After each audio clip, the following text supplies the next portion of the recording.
નારાયણાય વિદ્મહે વાસુદેવાય ધીમહિ તન્નો વિષ્ણુ પ્રચોદયાત। આપ સૌને નમસ્કાર, જય શ્રી હરિ। આજે આપણે વાત કરવા જઈ રહ્યા છીએ અત્યંત પવિત્ર અને પાપનો નાશ કરતી અપરા એકાદશી વિશે। અપરા એકાદશીનું વ્રત ભગવાન વિષ્ણુને અતિ પ્રિય માનવામાં આવે છે। એવું કહેવાય છે કે આ એકાદશીનું વ્રત કરવાથી માણસના જન્મો જન્મના પાપનો નાશ થાય છે અને જીવનમાં સુખ, શાંતિ અને સમૃદ્ધિ આવે છે। તો ચાલો જાણીએ અપરા એકાદશીનું મહત્વ શું છે, આ વ્રત કેવી રીતે કરવું અને તેની પૌરાણિક કથા શું કહે છે। જો તમને આ માહિતી ગમે તો વિડીયો અંત સુધી જોતા રહેજો।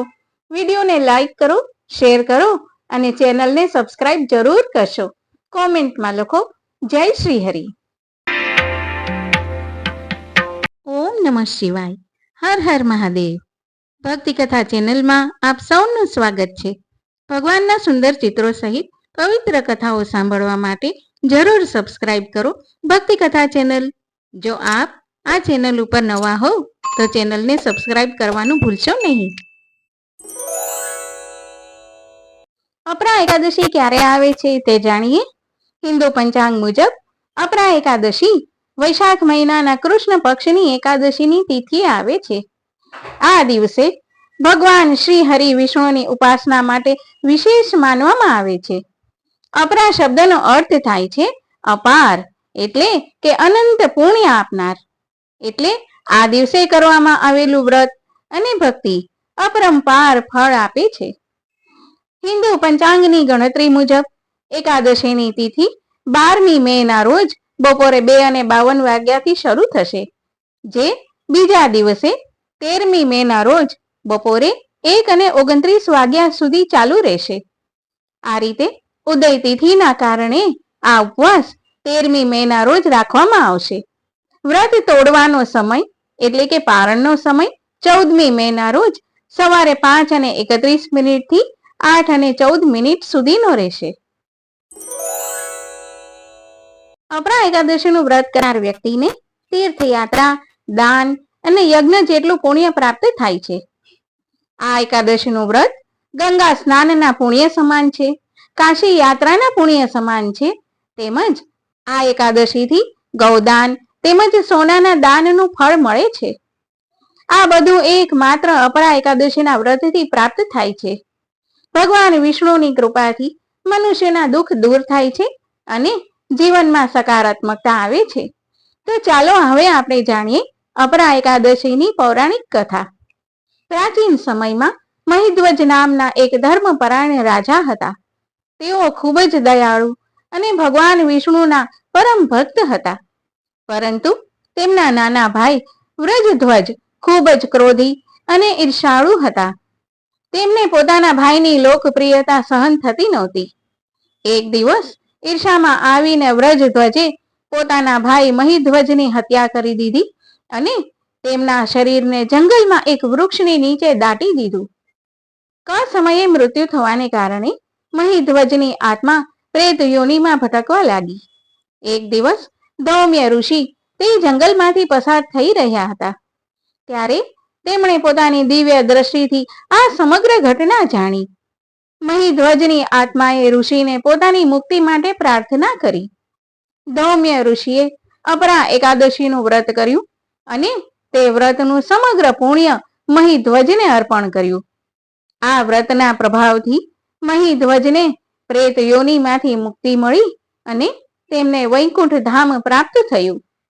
આ કથા આપણને શીખવે છે કે અપરા એકાદશીનું વ્રત કેટલું શક્તિશાળી અને પવિત્ર છે। શ્રી યુધિષ્ઠિર બોલ્યા, હે ભગવાન, વૈશાખ માસના કૃષ્ણ પક્ષની એકાદશીનું નામ શું છે તે કૃપા કરીને કહો। શ્રી કૃષ્ણ ભગવાન બોલ્યા, હે રાજન, વૈશાખ માસના કૃષ્ણ પક્ષની એકાદશીનું નામ અપરા છે, કારણ કે તે અપાર ધન દેનારી છે। તે પુણ્ય આપનારી અને પાપને નષ્ટ કરનારી છે। જે મનુષ્ય આ એકાદશીનું વ્રત કરે છે તેની આ લોકમાં પ્રસિદ્ધિ થાય છે। અપરા એકાદશીના વ્રતના પ્રભાવથી બ્રહ્મ હત્યા, ભૂત યોનિ, બીજાની નિંદા આદિના પાપ નષ્ટ થાય છે। આ વ્રતથી પર સ્ત્રીની સાથે ભોગ કરનારના પાપ નષ્ટ થાય છે. ખોટી સાક્ષી, અસત્ય ભાષણ, ખોટું વેદનું વાંચન, ખોટું શાસ્ત્ર બનાવવું, ખોટા જ્યોતિષી, ખોટા વૈદ આદિ બધાના પાપ અપરા એકાદશીના વ્રતથી નષ્ટ થઈ જાય છે. જો ક્ષત્રિય યુદ્ધ ક્ષેત્રથી ભાગી જાય તો તેઓ નરકમાં જાય છે, પરંતુ અપરા એકાદશીના વ્રતથી તેમને સ્વર્ગની પ્રાપ્તિ થાય છે. જે શિષ્ય ગુરુથી વિદ્યા ગ્રહણ કરે છે પરંતુ પછી તેમની નિંદા કરે છે તે અવશ્ય નરકમાં જાય છે, પણ અપરા એકાદશીનું વ્રત કરવાથી તે સ્વર્ગ પ્રાપ્ત કરે છે. જે ફળ 3 પુષ્કરોમાં સ્નાન કરવાથી અથવા કાર્તક માસમાં સ્નાન કરવાથી અથવા ગંગાજીના તટ પર પિંડ દાન કરવાથી મળે છે તે ફળ અપરા એકાદશીનું વ્રત કરવાથી મળે છે. સિંહ રાશિ વાળાએ બૃહસ્પતિના દિવસે ગોમતીમાં સ્નાન કરવાથી, કુંભમાં શ્રી કેદારજીના દર્શન કરવાથી તથા બદ્રિકાશ્રમમાં સ્નાન કરવાથી જે ફળ મળે છે તે ફળ અપરા એકાદશીના વ્રતના બરાબર છે. હાથી ઘોડાના દાનથી તથા યજ્ઞમાં સ્વર્ણ દાનથી જે ફળ મળે છે તે ફળ અપરા વ્રતના ફળના બરાબર છે. હાલમાં જ વિયાયેલી ગાય, ભૂમિ અથવા સ્વર્ણના દાનનું ફળ પણ આના ફળના બરાબર છે. અપરા એકાદશીનું વ્રત પાપરૂપી અંધકારના નાશ માટે સૂર્ય સમાન છે. તેથી મનુષ્ય અપરા એકાદશીનું વ્રત અવશ્ય કરવું જોઈએ. આ વ્રત બધા વ્રતોમાં શ્રેષ્ઠ છે.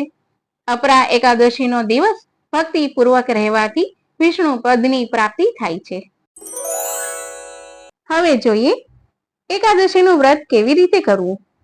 એકાદશીના વ્રત કરનાર વ્યક્તિએ સ્નાન કરી સ્વચ્છ કપડાં પહેરવા, પરિવાર સાથે પૂજા ઘર કે મંદિરમાં ભગવાન વિષ્ણુ અને લક્ષ્મીજીની મૂર્તિની સ્થાપના કરવી. ત્યારબાદ ગંગાજળ પીને પોતાને શુદ્ધ કરવા, રક્ષા સૂત્ર બાંધવું. ત્યાર પછી ઘીનો દીવો કરવો. આ પછી વ્રત કરવાનો સંકલ્પ કરવો. હવે વિધિપૂર્વક ભગવાનની પૂજા કરવી અને ઉપવાસ કરવો. રાત્રે જાગરણ કરવું. વ્રતના બીજા દિવસે બ્રાહ્મણોને ભોજન કરાવવું, દક્ષિણા આપવી અને પછી વ્રતના પારણ કરવા. એકાદશી ઉપર ભગવાનની પૂજામાં ચોખાના બદલે તલ અર્પણ કરવા. આ ઉપરાંત વધુમાં વધુ સમય ભગવાનના મંત્રોનો જાપ કરવો. તુલસીજી સાથે ભગવાનને ભોગ ધરવો. રાત્રે જાગરણ કરતા ભજન કરવા. આમ અપરા એકાદશીના દિવસે આ બધી બાબતોનું ધ્યાન રાખવું, જેમ કે એકાદશીના દિવસે સવારે વહેલા ઉઠવું, સ્નાન કરીને સ્વચ્છ કપડાં પહેરવા, ઘરમાં ભગવાન વિષ્ણુની પ્રતિમા અથવા ફોટો સામે દીવો પ્રગટાવવો, તુલસીજીના પાન અર્પણ કરવા, ઓમ નમો ભગવતે વાસુદેવાય આ મંત્રનો જાપ કરવો. શક્ય હોય તો ઉપવાસ કરવો. દિવસભર ભગવાનનું સ્મરણ અને ભજન કરવું. ઘણા ભક્તો આ દિવસે રાત્રિ જાગરણ પણ કરે છે. દ્વાદશીના દિવસે ગરીબોને દાન કરી વ્રતનું પારણ કરવું. જેવી રીતે કાર્તક માસમાં સ્નાન કરવાથી, ભાગીરથીમાં પિંડ દેવાથી, સિંહસ્થ ગુરુમાં ગોમતી સ્નાન કરવાથી, બદ્રી નારાયણ ભગવાનના દર્શન કરવાથી, સૂર્ય ગ્રહણમાં કુરુક્ષેત્રમાં દાન કરવાથી, મહાયજ્ઞ કરીને હાથી ઘોડા સોના રૂપાનું દાન કરવાનું જે ફળ પ્રાપ્ત થાય છે તે ફળ આ એકાદશી વ્રત ધારણ કરનારને પ્રાપ્ત થાય છે. આ એકાદશી વ્રતમાં ઉપવાસ કરનારે ભગવાન વિષ્ણુનું અવશ્ય પૂજન કરવું. અપરા એકાદશીના દિવસે વ્રતમાં શું બાબતનું ધ્યાન રાખવું? આ દિવસે ક્રોધ કરવો નહીં, ખોટું બોલવું નહીં, કોઈનું અપમાન કરવું નહીં, તેમજ તામસિક ભોજનથી દૂર રહેવું. કારણ માત્ર ઉપવાસ નહીં પરંતુ શુદ્ધ મન અને સારા વિચારો પણ આ વ્રતનો મહત્વનો ભાગ છે. અપરા એકાદશીના વ્રત કરવાથી પાપોનો નાશ થાય છે, મનુષ્યને મનની શાંતિ મળે છે, પોતાના પરિવારમાં સુખ સમૃદ્ધિ આવે છે. આ એકાદશીના વ્રતથી ભક્ત ઉપર ભગવાન વિષ્ણુની પરમ કૃપા પ્રાપ્ત થાય છે અને અંતે મોક્ષનો માર્ગ સરળ બને છે. આમ અપરા એકાદશી અમિત ફળને આપનારી છે. આ દિવસે જે ઉપવાસ કરે છે તેને સંસારમાં યશ, કીર્તિ અને ધન પ્રાપ્ત થાય છે. જેને પુત્ર ના હોય તેને પુત્રની પ્રાપ્તિ થાય છે. બ્રહ્મ હત્યારો, ગૌ હત્યારો, ભ્રૂણ હત્યારો, પરનિંદક અને પર સ્ત્રી ગમન કરનાર પણ અપરા એકાદશીનું વ્રત કરીને પાપથી મુક્ત થાય છે. તો આ હતી અપરા એકાદશીની મહિમા અને પવિત્ર કથા. મળીશું ફરી એક નવા ધાર્મિક વિડીયો સાથે. ત્યાં સુધી જય શ્રી કૃષ્ણ. ઓમ નમો નારાયણ.